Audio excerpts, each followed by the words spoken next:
नमस्कार. 7च्या बातमीपत्रामध्ये मी स्वाती पाटणकर आपलं स्वागत करते. सुरुवातीला एक नजर ठळक बातम्यांवर. भारत आणि बांगलादेशला जोडणाऱ्या आकाशवाणीच्या मैत्री वाहिनीचा राष्ट्रपती प्रणव मुखर्जी यांच्या हस्ते शुभारंभ. दहशतवादाच्या उच्चाटनासाठी संपूर्ण जगानं एकत्रित येण्याची गरज, राजनाथ सिंह. देशभरातल्या शालेय आणि महाविद्यालयीन विद्यार्थ्यांच्या सामूहिक राष्ट्रगीतानं याद करो कुर्बानी कार्यक्रमाचा समारोप. प्रसार माध्यमांनी भडक वार्तांकन न करता जबाबदारी आणि विश्वासार्हतेचं भान बाळगावं, व्यंकय्या नायडू. महाराष्ट्र तेलंगणा राज्यादरम्यान मेडिगट्टा धरणाबाबत सामंजस्य करार, राज्यातल्या एकाही गावाचं विस्थापन नाही. राज्यातल्या विमान वाहतुकीला चालना देण्यासाठी राज्य सरकार आणि केंद्रीय नागरी हवाई मंत्रालयादरम्यान सामंजस्य करार. दाऊद इब्राहिमचे पाकिस्तानातले 6 पत्ते खरे असल्याची संयुक्त राष्ट्रसंघाची माहिती.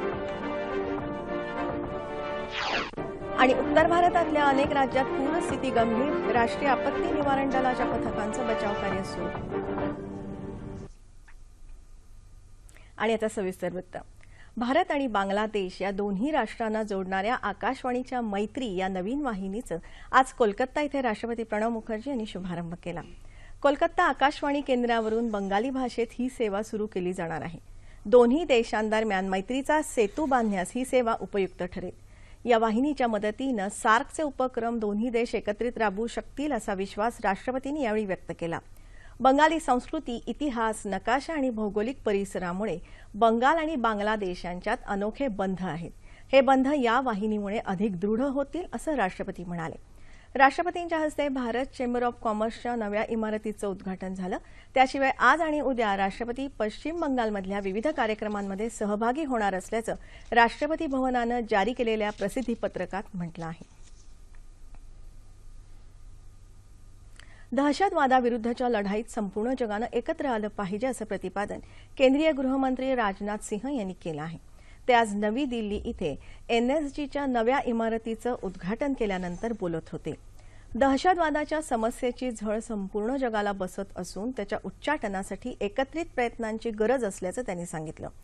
दहशतवादाविरुद्धच्या लढाईत एनएसजीकडून होत असलेल्या प्रयत्नांची त्यांनी प्रशंसा केली.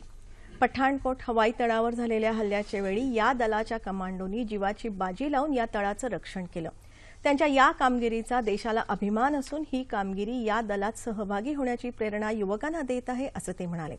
दरम्यान राजनाथ सिंह उद्या जम्मू काश्मीरला भेट देणार असून तिथल्या परिस्थितीचा आढावा घेणार आहे. देशाच्या 70व्या स्वातंत्र्य दिनाच्या पार्श्वभूमीवर आयोजित करण्यात आलेल्या याद करो कुर्बानी कार्यक्रमाचा आज समारोप होत आहे. या कार्यक्रमाच्या निमित्तानं देशभरात विविध ठिकाणी केंद्रीय मंत्र्यांच्या नेतृत्वाखाली तिरंगा यात्रेचं आयोजन करण्यात आलं आहे. देशभरातले विद्यार्थी देखील यात सहभागी झाले असून 15 लाख शालेय आणि 40,000 महाविद्यालयीन विद्यार्थ्यांनी आज एकाच सुरात राष्ट्रगीत गायलं. आझादी के 70 साल याद करो कुर्बानी या कार्यक्रमांतर्गत बीड जिल्ह्यातल्या विविध शाळा आणि महाविद्यालयात आज सामूहिक राष्ट्रगीत कार्यक्रम आयोजित केला होता. यावेळी विद्यार्थ्यांनी राष्ट्रगीताचं सामूहिक गायन केलं. विद्यापीठ अनुदान आयोगाच्या आवाहनानुसार याद करो कुर्बानी या उपक्रमांतर्गत कोल्हापुरातल्या शिवाजी विद्यापीठात आज सामूहिक राष्ट्रगीत गायन करण्यात आलं. शिवाजी विद्यापीठाशी संलग्न महाविद्यालयातल्या सुमारे 7,500 विद्यार्थी, शिक्षक तसंच नागरिकांनी या कार्यक्रमात सहभाग घेतला. कुलगुरू डॉक्टर देवानंद शिंदे यांच्यासह प्रशासकीय अधिकारी आणि कर्मचारी उपस्थित होते. क्षेत्रीय प्रचार कार्यालयाच्या वतीनं अहमदनगर जिल्ह्यातल्या वाडकी इथेही एका विशेष कार्यक्रमांतर्गत काढण्यात आलेल्या रॅलीचा प्रारंभ खासदार दिलीप गांधी यांनी केला. महापुरुषांच्या वेशभूषेत विद्यार्थी आणि विद्यार्थिनी मोठ्या संख्येनं सहभागी झाले होते. यावेळी शहीद वीर जवानांच्या नातेवाईकांचा सत्कार खासदार दिलीप गांधी तसंच माहिती आणि प्रसारण मंत्रालयाचे सहसचिव मिहिर कुमार सिंग यांच्या हस्ते करण्यात आला. स्वातंत्र्य लढ्यातल्या क्रांतिकारक आणि शहीदांच्या कुटुंबियांसोबत केंद्र सरकार खंबीरपणे उभं असून त्यांना अभिवादन करण्यासाठी आपण आज नागपूर शहरात आलो आहोत असं प्रतिपादन केंद्रीय वित्त राज्यमंत्री संतोष गंगवार यांनी नागपूर इथे आयोजित मुख्यमंत्री समाधान शिबिराच्या उद्घाटन प्रसंगी सांगितलं. यावेळी गंगवार यांनी कारगिल युद्धात शहीद झालेले सीमा सुरक्षा दलाचे जवान राजेश शाहू यांच्या कुटुंबियांची भेट घेतली आणि त्यांना केंद्र सरकारतर्फे मदत देण्याचं आश्वासन दिलं. प्रसारमाध्यमांनी वार्तांकन करत असताना देशाच्या सुरक्षिततेच्या बाबतीत कोणत्याही प्रकारची तडजोड करता कामा नये, बातम्या अतिरंजक पद्धतीने सादर केल्या जाऊ नयेत, तसंच विश्वासार्हता आणि जबाबदारीचं भान पाळलं जावं असं केंद्रीय माहिती आणि प्रसारण मंत्री व्यंकय्या नायडू यांनी म्हटलं आहे. आंध्र प्रदेशातल्या विजयवाडा इथल्या दूरदर्शन आणि आकाशवाणी केंद्रांना त्यांनी भेट दिली. त्यानंतर दोन्ही ठिकाणच्या कर्मचाऱ्यांना संबोधित करताना ते आज आकाशवाणी भवन इथे बोलत होते. प्रसारमाध्यमांनी सांस्कृतिक मूल्यांना अधोरेखित करण्याची गरज असून कर्मचाऱ्यांमध्येही विश्वास निर्माण करण्याची गरज असल्याचं त्यांनी सांगितलं. हे करत असताना अथक परिश्रमांशिवाय पर्याय नाही असंही ते म्हणाले. त्याआधी नायडू यांनी राष्ट्रध्वजाचे रचनाकार आणि ज्येष्ठ स्वातंत्र्य सेनानी पिंगाली व्यंकय्या यांच्या आकाशवाणी परिसरात असलेल्या पुतळ्याला पुष्पहार अर्पण करून विनम्र अभिवादन केलं. महाराष्ट्र आणि तेलंगणा राज्यांमधून वाहणाऱ्या गोदावरी नदीवर प्रस्तावित असलेल्या मेडीगट्टा धरणाबाबत आज आंतरराज्यीय सामंजस्य करार झाला. मुख्यमंत्री देवेंद्र फडणवीस आणि तेलंगणाचे मुख्यमंत्री के. चंद्रशेखर राव यांच्या उपस्थितीत मुंबईत हा करार झाला. या करारामुळे सुमारे 30,000 हेक्टर क्षेत्र सिंचनाखाली येणार आहे. या कराराअंतर्गत चाणका, कोराटा आणि तुमडीहेट्टी या बंधाऱ्यांचं आणि मेडीगट्टा धरणाचं काम सुरू होऊ शकेल अशी माहिती मुख्यमंत्र्यांनी दिली. गडचिरोली आणि चंद्रपूर जिल्ह्यांना या धरणाचा लाभ मिळणार असल्याचंही त्यांनी सांगितलं. या धरणामुळे राज्यातलं एकही गाव विस्थापित होणार नाही असंही मुख्यमंत्र्यांनी स्पष्ट केलं. यावेळी केंद्रीय गृहराज्यमंत्री हंसराज अहिर, जलसंपदा मंत्री गिरीश महाजन, जलसंधारण राज्यमंत्री विजय शिवतारे उपस्थित होते. राज्यात विमान वाहतुकीला चालना देण्यासाठी सरकारनं केंद्रीय नागरी विमान वाहतूक मंत्रालयाशी आणि भारतीय विमानतळ विकास प्राधिकरणाशी आज सामंजस्य करार करण्यात आला आहे. या करारामुळे राज्यातल्या प्रलंबित विमानतळाचा तात्काळ विकास करणं शक्य होईल असं मुख्यमंत्री देवेंद्र फडणवीस यांनी यावेळी बोलताना सांगितलं. केंद्रीय नागरी विमान वाहतूक मंत्री अशोक गणपती राजू यांच्यासह विमान वाहतूक मंत्रालयाचे अधिकारी यावेळी उपस्थित होते. शिर्डी, अमरावती, गोंदिया, नाशिक, जळगाव, नांदेड, सोलापूर, कोल्हापूर, रत्नागिरी आणि सिंधुदुर्ग या जिल्ह्यात विमानतळ उभारणीचा प्रस्ताव असून राष्ट्रीय विमान वाहतूक धोरणात या 10 विमानतळांचा समावेश करण्याची शिफारस राज्य सरकारनं केंद्राकडे केली आहे. शिर्डी विमानतळाचं काम नोव्हेंबर महिन्यापासून सुरू होईल, तर पुणे जिल्ह्यातल्या राजगुरुनगर इथे नवं विमानतळ बांधण्यासाठी सप्टेंबर महिन्यात पाहणी केली जाईल असंही मुख्यमंत्री म्हणाले. जागतिक आर्थिक स्थितीच्या पार्श्वभूमीवर भारताला सध्या विकासाच्या अनेक संधी उपलब्ध आहेत असं मत केंद्रीय राज्यमंत्री पियुष गोयल यांनी व्यक्त केलं.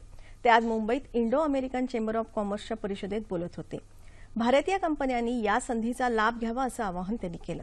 सरकारनं मेक इन इंडिया कार्यक्रम सुरू केला असून आपली उत्पादनं उत्तम गुणवत्तेची आणि निर्दोष असतील याची काळजी घेतली जात आहे असं गोयल म्हणाले. कामात अचूकता आणि संशोधनावर भर देण्याचा आमचा प्रयत्न आहे. त्यामुळे पर्यावरणासह सर्वच क्षेत्रात शाश्वत विकास होत आहे असंही गोयल यांनी सांगितलं. 2022 पर्यंत 100 गिगावॅट नवीकरणीय ऊर्जा निर्मिती करण्याचं सरकारचं उद्दिष्ट असल्याचं ते म्हणाले. संपूर्ण जगाच्या तुलनेत एकट्या भारताला 1/3 ऊर्जा खर्च होते. ऊर्जा बचतीसाठी सरकारचं एलईडी बल्बचं माफक दरात वितरण सुरू केलं आहे असं गोयल यांनी सांगितलं. सिंचनासाठी वापरले जाणारे पंप 30-40 वर्ष जुने असून ते मोठी ऊर्जा खर्च करतात. त्यामुळे लवकरच हे पंप बदलले जातील असं आश्वासन गोयल यांनी दिलं. गंगा आणि इतर नद्यांमध्ये औद्योगिक कारखान्यांमुळे होणारं प्रदूषण रोखण्यासाठी कठोर कायदे आणण्याचा सरकारचा विचार आहे अशी माहिती केंद्रीय पर्यावरण मंत्री अनिल माधव दवे यांनी आज नवी दिल्लीत दिली. केवळ दंडात्मक कारवाई न करता त्यापलीकडे शिक्षा करण्याची तरतूद या कायद्यात असेल असंही दवे म्हणाले. नदी जोडणी प्रकल्पात केवळ चर्चेत वेळ न घालवता त्यातल्या वादग्रस्त मुद्द्यांचा अभ्यास करून ते सोडवण्यावर सरकारचा भर असेल असंही ते म्हणाले. गंगा नदीत कचरा टाकणाऱ्यांवर कठोर कारवाई करण्याचा निर्णय सरकारनं घेतला आहे. गंगा शुद्धीकरणाचं काम योग्य दिशेनं सुरू असल्याचं त्यांनी सांगितलं. देशातल्या सर्व नद्यांच्या संवर्धनासाठी या नद्यांची यादी तयार करून त्यानुसार कार्यक्रम हाती घेतला जाईल असं दवे म्हणाले. देशातल्या चित्रपटसृष्टीशी निगडीत पुरातन वारशाचं जतन करण्याच्या कामी केंद्रीय माहिती आणि प्रसारण मंत्रालय सर्व राज्य सरकारांना आर्थिक आणि तांत्रिक सहाय्य करायला वचनबद्ध आहे अशी ग्वाही केंद्रीय माहिती आणि प्रसारण मंत्रालयाचे सचिव अजय मित्तल यांनी दिली आहे. पुण्यातल्या राष्ट्रीय फिल्म संग्रहालय इथे आज ते बोलत होते. देशातल्या चित्रपटांशी संबंधित सर्व पुरातन वैभवाचं जतन करण्यासाठी सर्व राज्य सरकारं मोठं कार्य करू शकतात असं ते म्हणाले. यामुळे युवा वर्ग आणि बालकांपर्यंत त्यांचा प्रसार करता येईल आणि नवीन पिढीलाही या ठेव्याचा आस्वाद घेता येईल असं मित्तल यांनी सांगितलं. दूरसंवाद सेवा ही आर्थिक विकास आणि नागरिकांच्या सक्षमीकरणाचा मुख्य स्रोत असून तळागाळातल्या नागरिकांकरता ब्रॉडबँड सेवेचं वितरण हे सरकारच्या सर्व उपक्रमांच्या यशासाठी आवश्यक आहे असं केंद्रीय दूरसंवाद विभागाचे सचिव JS दीपक यांनी म्हटलं आहे. मोबाईल टॉवर्समधून विद्युत चुंबकीय क्षेत्रातून होणाऱ्या उत्सर्जनाविषयीचे गैरसमज दूर करण्यासाठी आयोजित जनजागृती कार्यक्रमात ते आज मुंबईत बोलत होते. याविषयी केलेल्या संशोधनानुसार आपल्या देशात या उत्सर्जनाचं प्रमाण अल्प असून त्याचे आरोग्यावर कोणतेच लघु किंवा दीर्घकालीन परिणाम होत नसल्याचं सिद्ध झालं असल्याचं दीपक म्हणाले. देशात मोबाईल टॉवर्समधून होणारं उत्सर्जन सुरक्षित मर्यादांमध्ये असून याबाबतचे दूरसंवाद विभागाचे नियम अधिक कठोर आहेत असंही त्यांनी सांगितलं. कुख्यात गुंड दाऊद इब्राहिमचं पाकिस्तानातलं वास्तव्य सिद्ध करण्यासाठी भारतानं त्याच्या पाकिस्तानातल्या ठावठिकाणांबाबत दिलेल्या 9 पत्त्यांपैकी 6 पत्ते दाऊदचेच असल्याचं संयुक्त राष्ट्रसंघानं स्पष्ट केलं आहे. संयुक्त राष्ट्रसंघाच्या सुरक्षा मंडळानं याचा पाठपुरावा केल्यानंतर हा खुलासा केला आहे. दाऊदनं पाकिस्तानात आश्रय घेतल्याचं भारताचं ठाम मत असून त्याला दुजोरा देण्याकरता गेल्या वर्षीच्या ऑगस्ट महिन्यातच भारतानं दाऊदच्या पाकिस्तानातल्या 9 ठिकाणांबाबत संयुक्त राष्ट्रसंघाला माहिती दिली होती. त्यापैकी 3 पत्ते चुकीचे असले तरी इतर 6 पत्ते दाऊदचेच असल्याचं संयुक्त राष्ट्रसंघानं म्हटलं आहे. दाऊदच्या पाकिस्तानातल्या वास्तव्याबद्दल पाकिस्तान सरकारनं मात्र नेहमीच कानावर हात ठेवले आहेत. संयुक्त राष्ट्रसंघाच्या स्पष्टीकरणामुळे सत्य समोर आलं असून भारताला ते आधीपासूनच ठाऊक असल्याचं केंद्रीय गृह राज्यमंत्री किरेन रिजिजू यांनी म्हटलं आहे. भारतानं दिलेले दाऊदचे पाकिस्तानातले पत्ते खरे असल्याचं संयुक्त राष्ट्रसंघानंच मान्य केलं असल्यामुळे पाकिस्ताननं आता तरी दाऊदला आश्रय दिल्याचं मान्य करून भारताच्या हवाली करावं अशी प्रतिक्रिया सरकारी वकील उज्ज्वल निकम यांनी व्यक्त केली आहे. राज्याचं ऊर्जा संवर्धन धोरण लवकरच जाहीर करणार असल्याची माहिती ऊर्जा मंत्री चंद्रशेखर बावनकुळे यांनी आज दिली. या धोरणामुळे ऊर्जा कार्यक्षमतेच्या तंत्रज्ञानाला प्रोत्साहन मिळणार आहे. प्रस्तावित धोरणाचा आराखडा महाऊर्जाच्या संकेतस्थळावर उपलब्ध असून हे धोरण अधिक सक्षम आणि अभ्यासपूर्ण होण्यासाठी तज्ज्ञांच्या सूचना मागवण्यात येत असल्याचं बावनकुळे यांनी सांगितलं. ऊर्जा संवर्धन कायदा 2001 ची प्रभावीपणे अंमलबजावणी करणं, त्यासाठी राज्यात आवश्यक असलेल्या मूलभूत सुविधा निर्माण करणं, कार्बन उत्सर्जन कमी करणं, त्याचप्रमाणे वीज, तेल, गॅस बचतीमुळे सरकारवरचा अनुदानाचा बोजा कमी करणं ही या धोरणाची प्रमुख उद्दिष्ट आहे. रायगड जिल्ह्यातल्या कर्जत तालुक्यात शेतामधून गेलेल्या रिलायन्स कंपनीच्या मिथेल गॅस पाईपलाईनमुळे विस्थापित झालेल्या शेतकऱ्यांना अद्याप त्यांच्या जमिनीचा योग्य मोबदला मिळालेला नाही. त्याविरोधात सर्व शेतकऱ्यांनी आंदोलन केलं. सर्वपक्षीय स्थानिक नेत्यांनी या आंदोलनात सहभाग घेतला. कर्जत इथल्या पोलीस ग्राउंडवरून शेतकऱ्यांनी मोर्चा काढला आणि तहसील कार्यालयात कर्जतचे प्रांताधिकारी यांना राष्ट्रवादीचे आमदार सुरेश लाड यांनी आंदोलकांतर्फे निवेदन दिलं. कर्जत खालापूर तालुक्यात रिलायन्स कंपनीनं भूसंपादन केलेल्या कुठल्याही शेतकऱ्यांना पूर्ण मोबदला दिलेला नाही. त्यामुळे या प्रकल्पासाठी भूसंपादनाऐवजी इतर पर्यायांचा विचार करण्यात यावा अशी मागणी आंदोलकांनी या निवेदनात केली आहे. रिलायन्स उद्योगातर्फे जबरदस्तीनं भूसंपादन केलं जात असून शेतकऱ्यांच्या 7/12च्या उतार्यावर शिक्के मारण्यात येत आहेत. त्यामुळे शेतकऱ्यांना जमिनीची विक्री करण्याचा अधिकार उरलेला नाही असा आरोपही आंदोलकांनी केला आहे.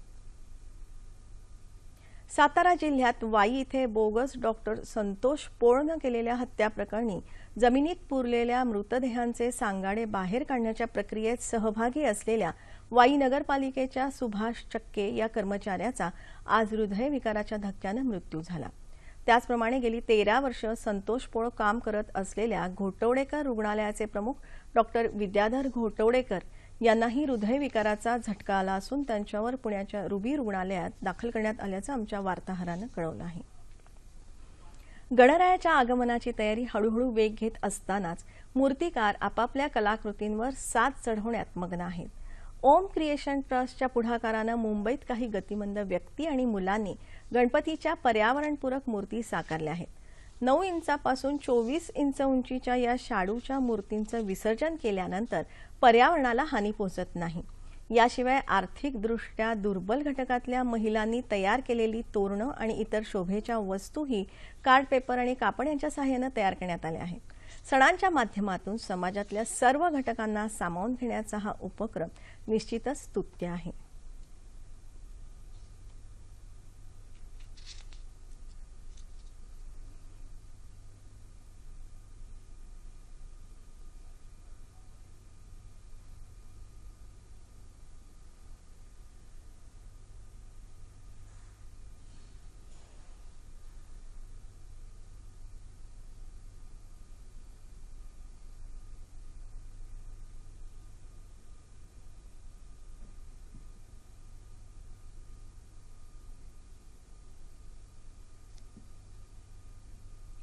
पश्चिम बंगाल, उत्तर प्रदेश आणि बिहारमधल्या अनेक जिल्ह्यात गंगा नदीनं धोक्याची पातळी ओलांडली आहे.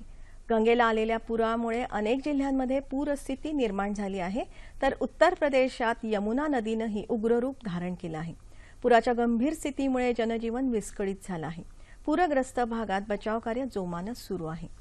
दरम्यान पंतप्रधान नरेंद्र मोदी आणि केंद्रीय गृहमंत्री राजनाथ सिंह यांनी पूरग्रस्त राज्यांच्या मुख्यमंत्र्यांशी चर्चा करून केंद्राकडून संपूर्णपणे सहकार्य करण्यात येईल अशी ग्वाही दिली आहे. बिहार आणि उत्तर प्रदेशात पूरग्रस्त भागात मदत करण्यासाठी केंद्र सरकारकडून एनडीआरएफची 10 पथकं पाठवण्यात आली आहे. या पथकांनी आतापर्यंत पूरग्रस्त भागातून 14,000 नागरिकांची सुखरूप सुटका केली आहे. बिहारचे मुख्यमंत्री नितीश कुमार यांनीही या संदर्भात पंतप्रधानांची भेट घेऊन केंद्र सरकारकडून मदतीची मागणी केली. पंतप्रधानांनीही नितीश कुमार यांना मदतीचं आश्वासन दिलं.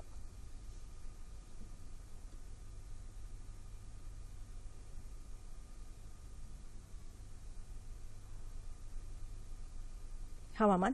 नांदेड, उस्मानाबाद आणि सिंधुदुर्गमध्ये पाऊस झाला.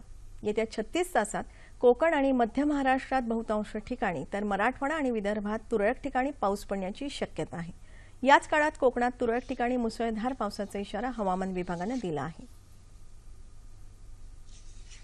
तापमान °C. मुंबई कमाल तापमान 29, किमान 24. नागपूर 33, 24. पुणे 28, 21. औरंगाबाद 29, 22. नाशिक 27, 22. कोल्हापूर 27, 21. रत्नागिरी 29, 24.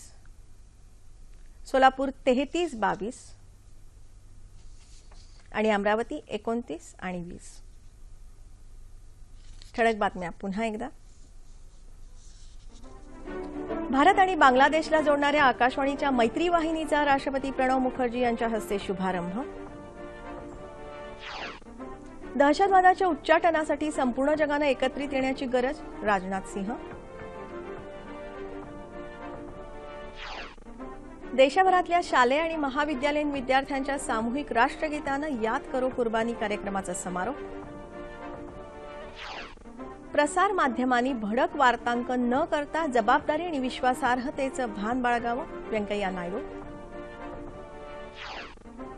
महाराष्ट्र तेलंगणा राज्यादरम्यान मेडीगट्टा धरणाबाबत सामंजस्य करार, राज्यातल्या एकाही गावाचं विस्थापन नाही. राज्यातल्या विमान वाहतुकीला चालना देण्यासाठी राज्य सरकार आणि केंद्रीय नागरी हवाई मंत्रालयादरम्यान सामंजस्य करार. दाऊद इब्राहिमचे पाकिस्तानातले 6 पत्ते खरे असल्याची संयुक्त राष्ट्रसंघाची माहिती. आणि उत्तर भारतातल्या अनेक राज्यात पूरस्थिती गंभीर, राष्ट्रीय आपत्ती निवारण दलाच्या पथकांचं बचाव कार्य सुरू. याबरोबरच हे बातमीपत्र संपलं. राज्यभरातल्या महानगरपालिका तसंच नगरपालिकांनी कचऱ्याचं वर्गीकरण करणं उच्च न्यायालयानं बंधनकारक केलं आहे. त्यासाठी राज्य सरकारनं मुंबई, पुण्यासह सर्व महानगरपालिका आणि नगर परिषदांना 15 दिवसात निर्देश द्यावेत असे आदेश मुंबई उच्च न्यायालयानं दिले आहेत. या पार्श्वभूमीवर ओला सुका कचरा वर्गीकरणाचे व्यवस्थापन आणि त्यात उपाययोजना याविषयी चर्चा करण्यासाठी बृहन्मुंबई महानगरपालिकेचे माजी विशेषाधिकारी श्रीकृष्ण भागवत यांना आज रात्री 9:30च्या बातम्यांमध्ये निमंत्रित करण्यात आलं आहे. तेव्हा पुन्हा भेटूया पुढील बातमीपत्रात आपल्या सह्याद्री वाहिनीवर. नमस्कार.